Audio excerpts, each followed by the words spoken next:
Florbalom si nikdy nezarobíš, no ja ti teraz za každých 10 koničkov pridám euro do banku v prize money v 3x3 Superlige. Deň 6, kedy chceme dostať florbal na vrchol, tak poďme na to.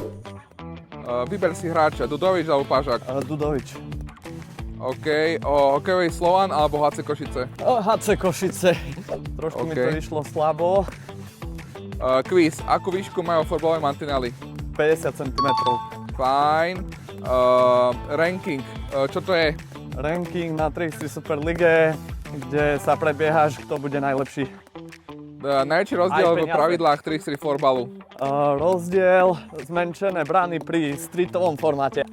Tak dnes sme pridali do prize money túto sumu. Dal si dnes viac koničkov ako ja? Tak napíš do komentára, koľko si dal dnes ty a napíš aj svoj rekord. A poďme sa spolu zlepšovať. A odmena pre teba. Challengeuj spolu so mnou. Natoč ako koničkuješ. Označ 3x3 florbal v Reels alebo Storke. Prezdieľame tých najlepších a najoriginálnejšie video odmeníme podľa toho, koľko koničkov si v ňom dal. Zajtra ťa čakám znovu a pozri aj predošlé dni, ako sa mi darilo.